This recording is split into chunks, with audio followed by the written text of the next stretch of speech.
Hi guys, Squall here. Today we're taking a look at this game, which is Railroad Corporation 2. This was released into early access on Steam just a few days ago. Essentially, it's a business simulation game that's set in the late 20th or early 21st century. You focus on building a business empire from trains, and essentially you supply the needs of towns and industries. And along the way, you can create your own industries and invest them. You can buy and sell bonds and that kind of thing. You can even lobby the local towns to influence their decisions. In many respects, I think it's similar to the Railroad Tycoon series of games back in the 1990s, if you remember those. It features a single and multiplayer game modes. It has a campaign, limited campaign at the moment, and a sandbox mode. It also has a roadmap for 2025. The game currently retails on Steam for around $25, £20. And today we'll take a look at the game and I'll give you an overview of what to expect in its current form. Right, so let's start out by talking about the different ways that you can play this game. This is a sandbox map. This allows me to just do whatever I like. I'm not playing against anybody, and there's no currently any AI to play against anyway, but sandbox is just, you just go out and supply and demand the different towns and cities with whatever you like. There is a multiplayer mode that you can play, and in multiplayer mode, you basically go up against 2 to 4 person lobby. You can play cooperatively or competitively, so that's quite interesting, playing co-op or going head-to-head. And then also there's a campaign which has 4 missions that you can play in a single player. What I want to talk about first is supply and demand and how things are generated. So you can see here, there's a coal mine in the town of Pasadena, and we can basically take coal from here and move it, and that's currently what I'm doing. And if I click on this, you can see it's level 3. Upgraded buildings have increased efficiency, but their upkeep and demolishing may cost more. In other words, as it gets bigger and bigger, it costs more to upkeep and it costs more to demolish. This has leveled up. This was initially a 15/15. That's the current amount of coal versus the maximum it can store. So at 41, it stops. It stops making any. When your train takes some away, it'll start producing it again. In the town of Pasadena, the red shows you the demand and the green shows you the supply. So Pasadena only supplies passengers and, of course, coal. And it demands all of these things: lumber, logs, grain, passengers, flour, and just recently added is pottery. And this, I'm going to show you how we're going to solve that one in a second, because up here in Glendale, I have a bit of a problem. You can see in the station there are a lot of trains waiting around, and what's going on is T7, for example, this train is currently loaded up. If you look at its cargo, it's loaded up with clay that it got from Port Orange. And it's been sat here quite a while trying to unload into the pottery factory. But it can't, because the pottery factory is currently full. Its input supply is full. It's basically making some more pots now, some more plates, whatever that is. Because a train just took some away, it's now able to consume that clay and make some more. But the problem is, we really need to move more of these plates. So let's do that. We'll create a train that will take plates from Glendale, and it'll take them down and sell them in Pasadena. And on the way back, what we could do is look at bringing some passengers from here, because it's supplying them, and Glendale has a demand for passengers.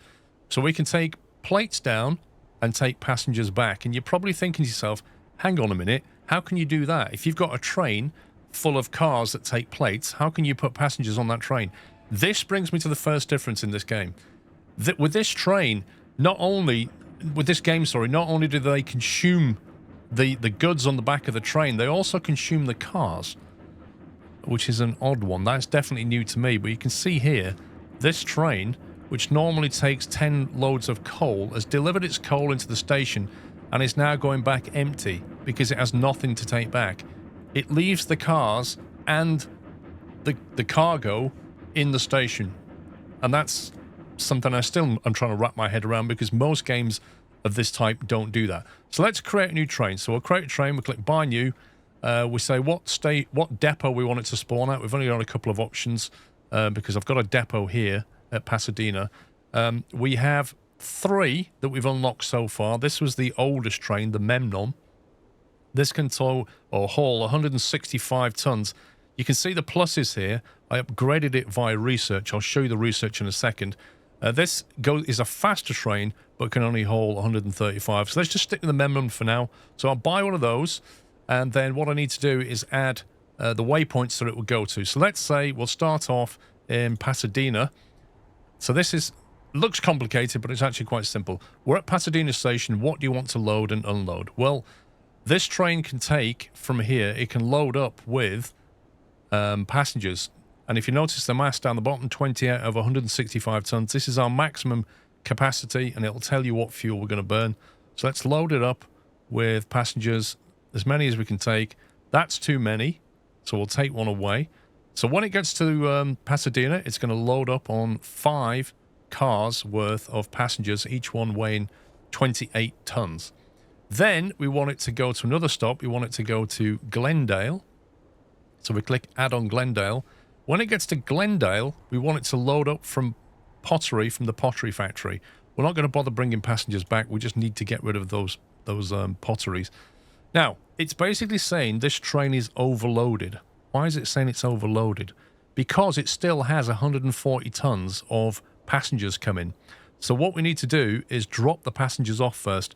Now, sometimes you'll be able to deliver to more than one place. For example, if we brought coal here, we could put coal in the city hall, or the steel mill, or the pottery factory. We could decide where to put it. With passengers, we've only really got one place. So we'll basically unload the passengers. There you go. And once we've unloaded them, it says your train will now be on 0. We can then take as much pottery as we can, like that. So 161 tons. And of course, when we get to Pasadena, we'll need to unload that pottery. Like that. So basically what we've done is this. Pick up 5 passengers from Pasadena, take them to Glendale, unload them, pick up 7 pottery cars, take them back to Pasadena, unload them. That is it. That's as simple as it gets. We'll hit save on that. And straight away, the train has spawned inside the depot that's inside here. Now, other train games, you have to put a separate depot and then feed them into the track. With this game, you don't do that. The depot is part of the station. It's an upgrade on the station.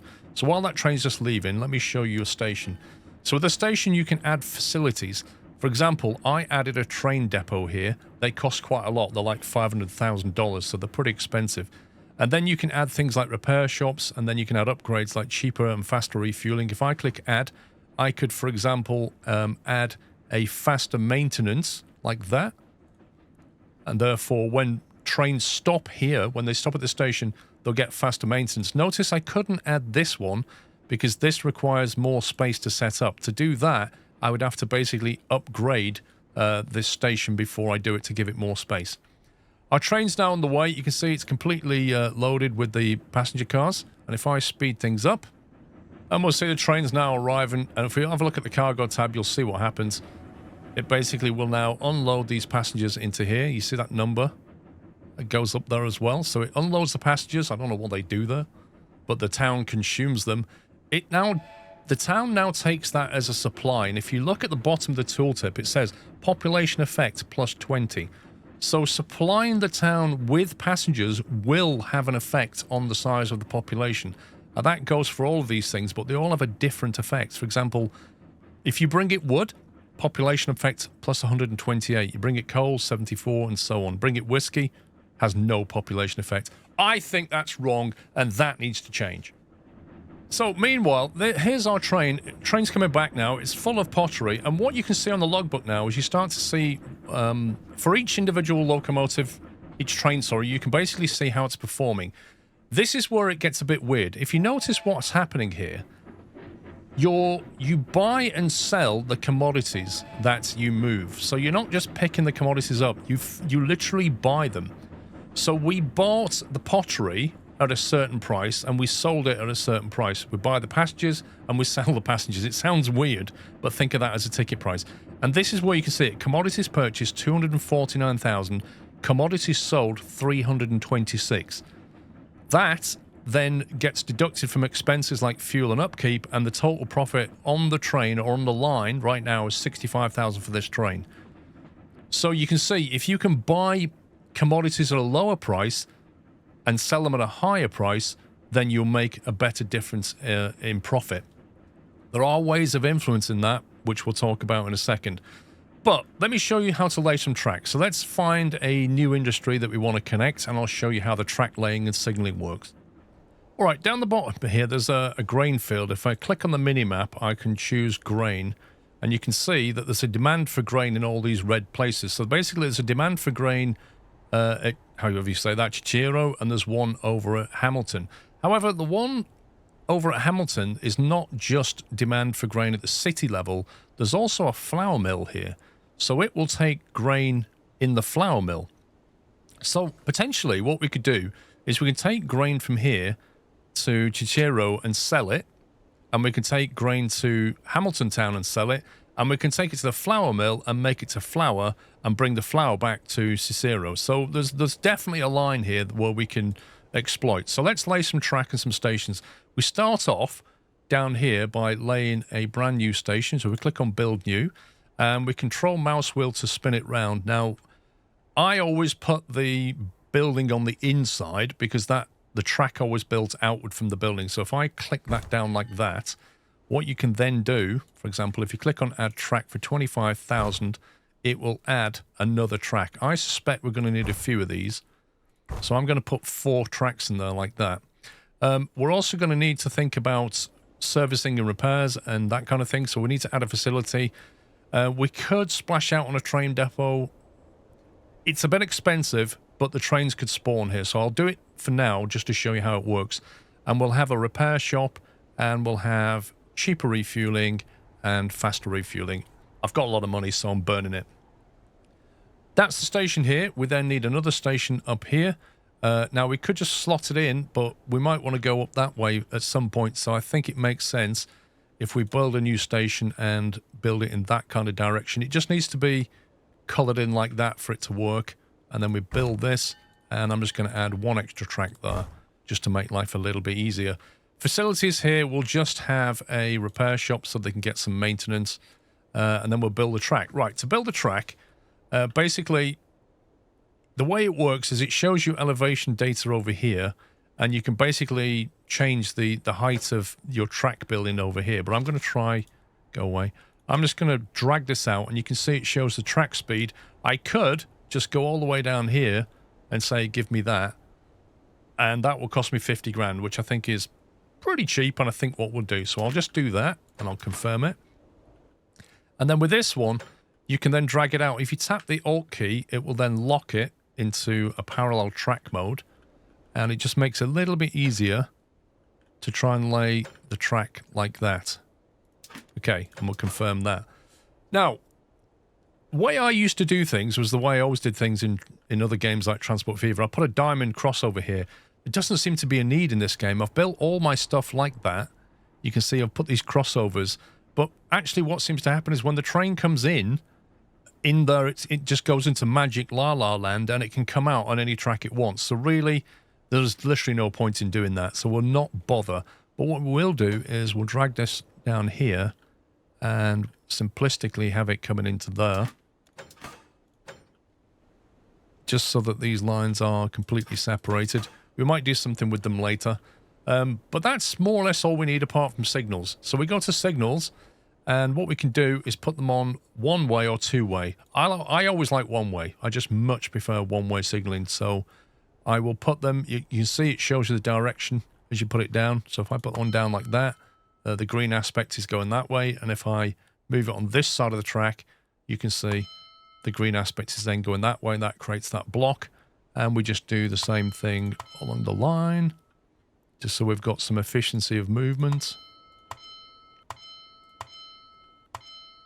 There we go. And then the same down here.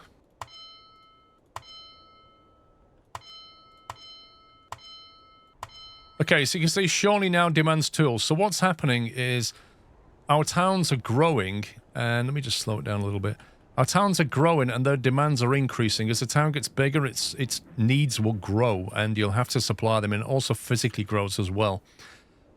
What we want to do now is create a train. So I think we want a train that takes grain up to Hamilton and grain to Cicero. We'll just do that initially.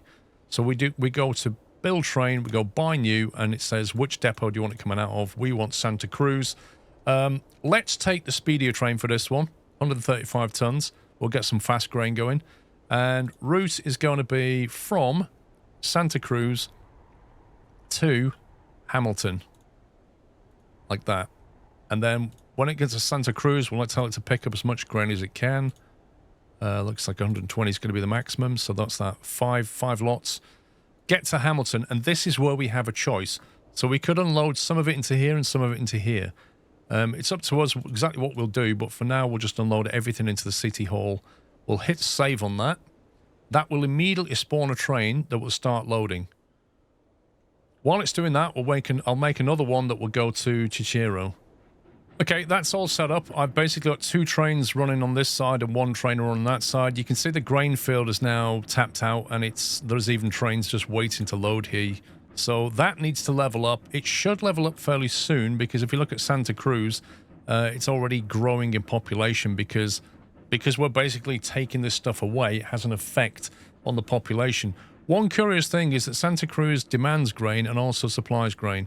Not really sure how the game expects me to solve that one. Does it want me to take the grain away and bring it back? Not sure. Now, there is a problem which we need to discuss, which is train maintenance. So if we just look at trains for a second, obviously you've got your route tab, what we've been through, where you've got a series of routes you can even add. It calls them road checkpoints, but basically it's a waypoint. It's not a road. It's a waypoint is what that is. You can waypoint stuff through various junctions on your network. Cargo shows you, obviously, what you've got loaded. The logbook we briefly talked about, which is a detailed breakdown showing the profit on the line, etc. And then you do have some settings of train priority. Doesn't seem to work too well.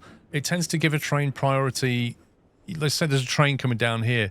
Often a train will sit here and just let it do the whole length of the line instead of just giving it priority at a contested block.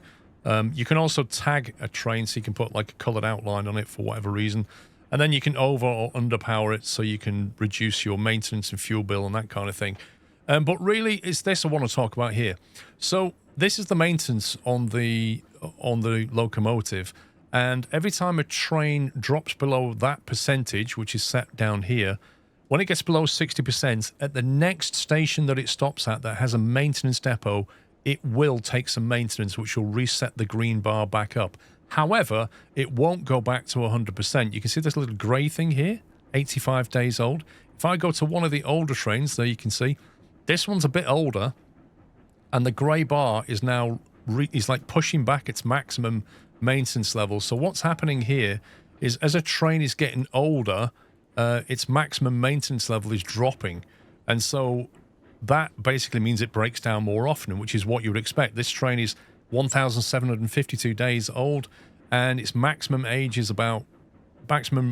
is about here. What we can do is we can basically replace this locomotive when it gets too old. And the way we do that is by looking at the stations it's going to and seeing if there's a depot there. For example, if we go to Shawnee, you'll say it says depot is missing. But if we click on Ules, which is over here, it says locomotive replacement is not scheduled. It has a depot, and we could replace it. And it's actually quite straightforward to do. You tick that box, you choose the locomotive you want it to replace with, and you hit save. And then the next time that train, wherever it is, where is T9, just setting out. So the next time that train gets into ULEZ, it will spend a bit of time and money replacing the locomotive on the front, and that bar will go back to 100%, and it won't then break down that often. Okay, let's take a look at the 4 departments in the game. They're up here. I've only got 3 at the moment. I need to unlock the 4th one. Let's have a look at the research department, because obviously this is the tech tree, if you like.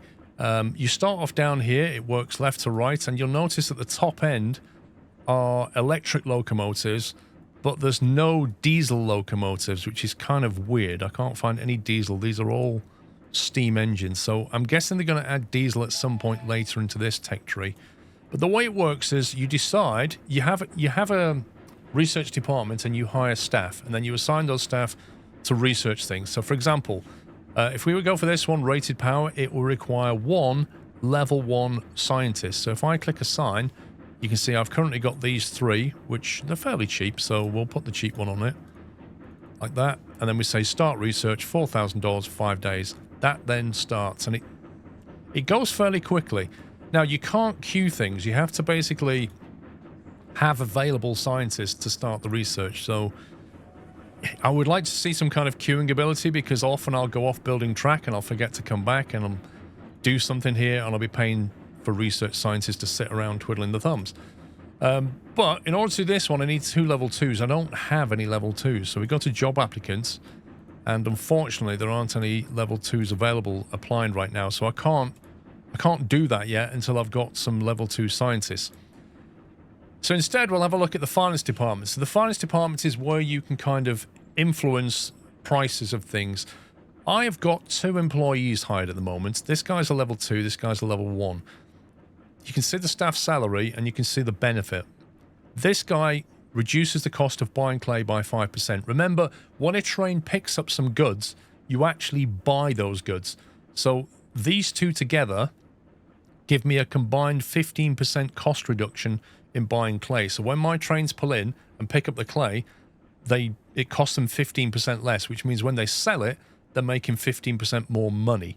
So you can look through the job applicants and decide, if I'm saying I'm moving a lot of grain around, is he worth that money? If I'm shifting like 50 grand's worth of grain a year, an extra 9% will more than cover his salary. So you can make these kind of management decisions based on, what you're seeing here. You could get him and combine him with that one, and you'd have, 16% boost on your grain prices? Totally worth doing.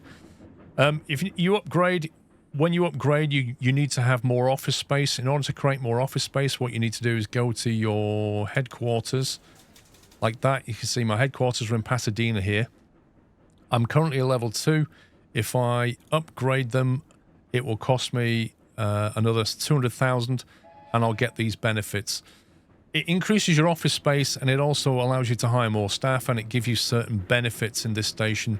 For example, buildings will cost less, the train depot costs less, etc. You can build kind of representative headquarters at other stations. So, for example, at ULES, we could think about building a representative headquarter unit over here if we wanted to. Now, the only one I don't have, I did mention there's 4 departments. The one I don't have at the moment is the lobbying. You can see you've got 4 possible departments. Lobbying is a kind of interesting one. Lobbying allows you to influence towns. It's like almost like legal lobbying in America. You can influence the decisions that are made in the various towns. So if we go for, let's see, 100,000 install, we'll install the headquarters, the departments in our headquarters for lobbying. Level 1 lobbyists can be hired to lobby easy decisions. For example, Glendale, Euless. We could, for example, a company will pay 50% less for a building upkeep. Obviously, that's good. It'll take 22 grand to do it, but that's good. But there's other weird things, like a company will take ownership of a plot of land for the construction of public facilities. So we could do that. Let me show you how that works. I'll work out something I want to lobby, and then we'll hire some staff and do it. I've hired a bunch of lobbyists, and what's interesting is, like, if you look at a small town like San Mateo, you can lobby to build some industrial land, and it only takes a level 1 guy to do it. Just one level 1. If we go to somewhere like Shawnee, which is much more developed, to get an industrial land there will take a level 3 person. So that's quite high up. You're going to need a fairly upgraded department and headquarters just to even hire that kind of person. And then stuff in between, like 2 level 2s. So, I'll just show you by example. This guy, let's say Brian, or you can even do it down here, I guess. Let's say we want some industrial land. We'll hire that. I've got a level 2 guy hired. We'll stick him in there. We'll stick him in there, actually. He's better. We'll start lobbying. And maybe over in... Can we do anything, Glendale? Some social land. Let's try that. That's the 2 level 2s. I haven't got 2 level 2s. Okay, maybe Euless. 3 level 2s, a level 3. Not ideal. Social land, there we go. Let's do that one. That's a level 2, so we'll put them on there. Right, so they're going to start lobbying. That's going to take some time to complete, obviously. 12 days' time, but it won't be that long. Meanwhile, I want to show you back down here in Santa Cruz. That grain field has leveled up. It's now producing up to 30, and you can see it's now full of grain. Equally, we're now full up on supplying Hamilton with grain, so I've made one of the 2 trains now supply the flour mill. That's got 90 input and 60 output, so there's plenty of buffer there. So I'll probably need another train, because this one is the one that's now fulfilling the flour mill. So if I click on copy, it will spawn another train at the depot there, and there'll be 2 of them doing that run. So to sell the grain, we need to bring the grain from Hamilton to Cicero, and then we could bring some passengers back, if you notice, because they supply passengers. Also, they're supplying logs, so logs can come back, because they'll take logs. So either of those 2, we can make a good 2-way run here, moving flour and logs. To do that, I'll just show you a little bit of track expansion possibility. So we could have the track just basically run straight through. Here, I'll just show you what you can do. You can basically slip it like that, and then slip it like that if you want to. Oh, that's too short for it. Let me just delete that track. So if we slip it into there, and then go from there to there. There you go. So that will slip over, and the same with that one there. We can do it that way, or we can go there first. If I hold the Alt key down, it will just tighten it up against the track, and then we can just bring it in like that. It keeps it nice and tight. And then what I'll do, I'll just move these signals. Well, I can't really move them, but what we can do is just put them as close to the junction as possible, like that. And that will just allow any through trains, they won't have to stop here, they can just carry on. We could join that one up as well. So basically what we want to do is take a nice shiny new train. We want to spawn it at Santa Cruz, and we'll take the big one, the new one, and we'll say go from Hamilton to Cicero, which is there. Now at Hamilton, I want you to pick up a load of flour, as many as you can take, which is that. And then obviously when you get to Cicero, you're going to be unloading the flour. And then additionally, you can then pick up logs like that. That's another, what, 5. And then you get to Hamilton and you can unload the logs. And that's going to be a pretty profitable run, I think. So much so that I'm going to duplicate it. And there you go. They'll basically spawn out of here. T24 is there. And that will be nice and profitable. Now, as a result of our lobbying, we now have an industrial land over at Cicero, which is interesting because now this is where the game kind of takes its own different direction. We can build various things here. We can build our own industry if you want to. For example, a whiskey distillery. So if we had some grain nearby, which we do, and we was making glass, we could make industry here, whiskey here. But notice it's 1.3 million. It's quite expensive to do. One of the more interesting buildings is this one. This is the warehouse, where you can store and manage your own commodities. So if I construct that and hit confirm, I now get a warehouse that stores up to 50 items. And the reason I've done that is because now that we're making flour over here, and we're starting to really, that's going to start picking up quite a lot. We know that Cicero wants flour, so we can have a train come over here and drop off the flour, as you can see him doing it. But I can also have a different train drop flour into that warehouse, and then I could have a separate train here, perhaps this one, that is running back empty-handed to Pasadena.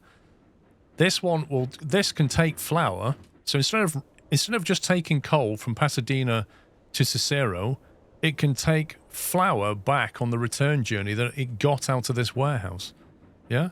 So this is where you can create your own logistical network effectively by dropping flour into here, buffering it in the warehouse, and then having a train that's otherwise running at an expense on the way back now is profitable as well, and it grows Pasadena. And don't forget, Brian also requires flour as well. Also, because of lobbying, we've got social land. So social land is the other one that we built, and equally you can make interesting stuff here. So a bank, for example, generates weekly income based on the population of the town. So if you take your biggest town, and build a bank there, it's going to generate weekly money. Or perhaps you're trying to grow a town, in which case build a church, because it will add citizens. Similar with a dormitory, provides extra space for your office staff, so that allows you to have more staff. And then a bakery will create demand for flour, bookstore will create demand for books. So you can influence what the town is doing. You can influence what kind of goods it takes, and even create your own industry and buffered warehouses. So that's kind of cool. One thing I want to show you is the geology, which I didn't show you before, I don't think. So with geology, it's another department. You can upgrade it. You can assign scientists. And you can see there's like different difficulty. The green ones only require level 1 geologists. The yellow ones require level 2 geologists and so on. And the red ones are like level 3. Remember I said to you at the start, one of my things is to get quartz so I can make bricks. There's no quartz on the map, but there is somewhere. We just have to discover it. And that's where your geology department comes in. So if I pick a square and then assign a couple of geologists to it, in 50 days' time, these are boxes that I've already explored. I found coal here, I found clay here, and I found iron ore down here. I'm looking for quartz. It's a bit of a lottery, but it is a way of discovering new resources on the map that weren't there. And when there's no quartz and you need bricks, you've got to go and find it. All right, and there's my train coming out of Cicero with the flour that I just got out of the warehouse, which is fantastic. So he's now being paid to run both from Pasadena to and from Cicero. Guys, this game is, like I say, $25, £20 on Steam at the moment. It's on a discount. It does have some limitations. There's only a winter map at the moment. The campaign mode is a bit limited. There's more research stuff they need to add, more locomotives, diesels and stuff. There's probably some balancing that needs doing. The map size is fixed on this kind of medium map, and there's no terrain tools in the game at the moment. You can't flatten terrain, you can't prepare the ground. You can build tunnels, you can build bridges. I didn't really show you that, but you know, you can, for example, build a bridge, but it does obviously speed limit you to 20 miles per hour when you go over a bridge, and you can build through tunnels. There's a lot of playability here. Have a look at their roadmap for 2025. You know, there's a lot of things. I didn't try the multiplayer out, but there's a lot of stuff they've got planned for this game. I think it's a cool game.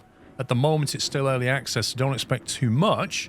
But there's a lot of fun to be had, even in its current form. So, anyway, I hope you enjoyed the video and you got a decent overview of the game. Let me know if there's any thoughts you have on the game, or if there's anything you want me to do, you think you'd like to look at or explain. Do you think I should make a Let's Play? I don't know. Let me know your thoughts in the comments, and I'll see you all soon. Take care, guys.